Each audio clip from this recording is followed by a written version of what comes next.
सिनाची के बेड में एक पैरासाइट गिरता है और वो उसकी कान में घुसने की कोशिश करता है, लेकिन सिनाची ने हेडफोन पहना था तो घुस नहीं पाता। तो अगला रास्ता खोजता है उसकी नाक। पैरासाइट उसकी नाक में घुसने की कोशिश करता है। जैसे ही पैरासाइट उसकी नाक में घुसने वाला था, सिनाची जाग जाता है और उसको पकड़ के फेंक देता है, लेकिन वो पैरासाइट फिर भी नहीं मरता और वो सिनाची के हाथ में घुस जाता है। सिनाची उसको रोकने के लिए अपने हाथ को चार्जर से बांध लेता है। अगले ही दिन सिनाची को लगता है उसके हाथ के पास दिमाग आ गया है। उसका हाथ उसकी मर्जी के बिना काम कर रहा है। क्लास में उसका इरेजर नीचे गिर जाता है और तभी वो उठाने जाता है, लेकिन उसका हाथ पहुंच नहीं पाता। उसके हाथ में अपार शक्ति आ चुकी है। उसके हाथ के पास अपना दिमाग था जो खुद से ही काम कर रहा था। उसे महसूस होता है उसके साथ कुछ गलत हो रहा है। वो घर में जाता है और बहुत रिसर्च करता है इसके बारे में, और तभी उसके हाथ में एक आंख दिखाई देती है। वो जब उसको देखता है वो गायब हो जाता है। उसे महसूस होता है ये कोई सपना नहीं है और उसे मारने के लिए एक चाकू निकाल लेता है। अचानक उसका हाथ एक दानव में परिवर्तन हो जाता है और उसे डराता है। सेंसी बहुत डर जाता है। उसे डरता हुआ देख वो मॉन्स्टर एक भोला मॉन्स्टर में बदल जाता है। सेंसी घबरा के उससे पूछता है तुम कौन हो। वो क्रीचर भी उसके बाद रिपीट करने लगता है, क्योंकि उस क्रीचर को इंसान का लैंग्वेज नहीं पता होता। इसीलिए वो क्रीचर सेंसी के लैपटॉप और किताब से सब कुछ सीख रहा होता है, क्योंकि वो क्रीचर सेंसी की ब्रेन को कब्जा करना चाहता है। लेकिन उस रात सेंसी कान में हेडफोन लगाया होता है, इसीलिए वो ब्रेन में नहीं घुस पाता। वो बस हाथ में घुसता है और हाथ को ही कंट्रोल करता है। सेंसी उसे धमकी देता है कि वो उसे मार देगा। वो क्रीचर उसे कहता है मैं तो मारा जाऊंगा, लेकिन तुम भी अपना हाथ खो दोगे।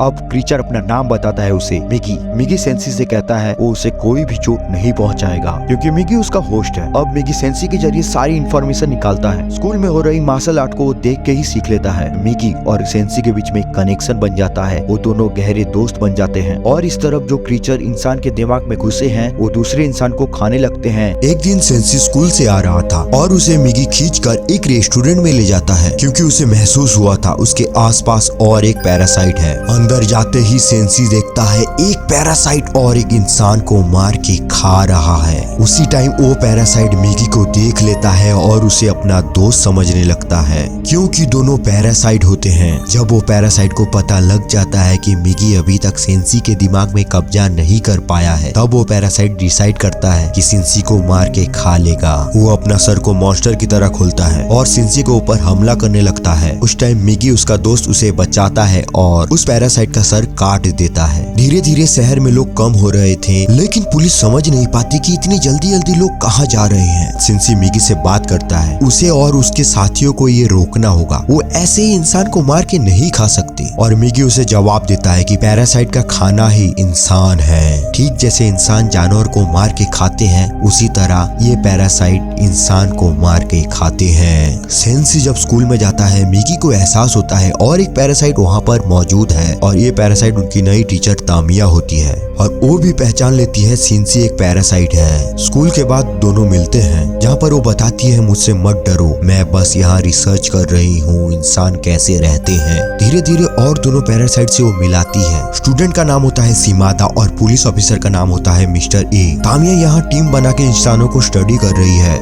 जहाँ पर मिस्टर ए के साथ तानिया संभोग करती है और उसकी बच्चे की माँ बनती है। उनका बच्चा भी एक नॉर्मल इंसान जैसा ही है जो रूप बदल सकता है, लेकिन सर्वाइव करने के लिए उन्हें अभी भी इंसान को मार के खाना ही होगा। वो मिगी को भी बोलती है कि उनका टीम ज्वाइन कर ले, लेकिन मिगी मना कर देता है। मिगी सेंसी को कहता है कि मिस्टर ए से दूर रहो। मिगी समझ जाता है मिस्टर ए सेंसी को मारने वाला है। जब सेंसी स्कूल से वापस आ रहा था, तब मिस्टर ए के साथ उसका मुलाकात होता है। मिगी कहता है जल्दी से जल्दी वहाँ से निकलने को, लेकिन मिस्टर ए को पता लग गया था कि रेस्टोरेंट में जो पैरासाइट मरा है उसे मिगी ने ही मारा है, और मिस्टर ए एक मॉन्स्टर बन जाते हैं जो कि मिगी को मारना चाहते हैं। मिगी और मिस्टर ए के बीच बहुत तेज लड़ाई होती है, और आखिर में मिगी रॉड घुसा के मिस्टर ए को मार देता है। सेंसी भाग के घर आता है। उसे बहुत बुरा लगता है कि उसने एक इंसान को मार दिया है, लेकिन मिस्टर ए अभी भी जिंदा होता है। वहाँ से गुजरती हुई और एक इंसान के दिमाग में वो घुस जाता है, जो कि और कोई नहीं सेंसी की माँ है। मिगी सेंसी को नींद से उठाता है और कहता है एक पैरासाइट आ रहा है उनकी तरफ, और ये बहुत ज्यादा डेंजरस है। सेंसी छुप जाता है और देखता है कि उसकी माँ घर में वापस आ रही है। मिगी कहता है उसे मार देने को, नहीं तो उसकी माँ उन्हें मार देगी। सेंसी साफ इनकार कर देता है। इतने में सेंसी की माँ एक मॉन्स्टर बन जाती है और उस पे हमला कर देती है और उसे मरने के लिए छोड़ के वहाँ से चली जाती है। लेकिन अगले दिन सेंसी बिल्कुल सही होता है क्योंकि मिगी ने उसकी सेल को रिपेयर कर दिया था। अब सेंसी का एक ही गोल था, उसकी माँ को ढूंढ के मिस्टर ए को मार देना। वो अपनी माँ को सर्च करने लगता है हर जगह। वो तामिया के पास जाता है और उससे भी पूछता है, लेकिन तामिया भी मना कर देती है। पुलिस को भी इन्वेस्टिगेशन में सेंसी का फिंगरप्रिंट मिल जाता है। पुलिस को भी सेंसी के ऊपर शक होता है। पुलिस छानबीन करने के लिए सेंसी के घर आते हैं। वहाँ पुलिस को कुछ नहीं मिलता और पुलिस वहाँ से वापस चले आते हैं। मिगी अपने सेल से सेंसी को बचाया था, इसीलिए सेंसी में भी मिगी की कुछ गुण आ जाते। वो बहुत चेंज हो चुका था। अब सेंसी बहुत ज्यादा एग्रेसिव हो गया है। अब वो सबसे बदतमीजी से बिहेव करता है। जब वो सतोमी के साथ शॉपिंग करता है तब वो एक मरा हुआ कुत्ता देखता है और उसे डस्टबिन में फेंक देता है। ये देखकर उसकी फ्रेंड उससे गुस्सा हो जाती है और वहाँ से चली जाती है। मिगी ने सेंसी की जान बचाई थी, इसीलिए उसे अब हर दिन 4 घंटे सोना होगा और इन 4 घंटों में अगर कोई पैरासाइट सेंसी को मार दी तो मिगी कोई मदद नहीं कर पाएगा और ये 4 घंटा की नींद उसे कभी भी आ सकता है। एक पैरासाइट शहर के मेयर के दिमाग में भी कब्जा कर लेता है ताकि इलेक्शन जीतने के बाद वो पूरे शहर को कब्जा कर सके। इन सब के बीच शिमादा सेंसी के स्कूल में एंट्री लेता है ताकि वो उस पे नजर रख सके। वो सबसे अच्छे से बिहेव करता है ताकि उस पे कोई शक ना हो। एक दिन क्लास में सबको पता लग जाता है कि शिमादा एक मॉन्स्टर है और शिमादा अपने असली रूप में आ जाता है। वो सारे बच्चों पे हमला करने लगता है। उसमें से एक लड़की एक एसिड की बोतल उठा के उस पे फेंक देती है। इससे शिमादा पागल हो जाता है और सबको मारने लगता है। आवाज सुन के सेंसी भी भाग के ऊपर आ जाता है और चारों तरफ इतने सारे डेड बॉडी को देख के उसका होश उड़ जाता है। वो किसी तरह सतोमी को लेकर बिल्डिंग से कूद जाता है। तामिया भी उसे कंट्रोल नहीं कर पाती, इसीलिए उसके ऊपर एक बॉम्ब फेंक देती है, लेकिन फिर भी शिमादा बच जाता है। जब पुलिस वहाँ आती है पुलिस को भी वो मारने लगता है। यहाँ मिगी उसे बताता है कि शिमादा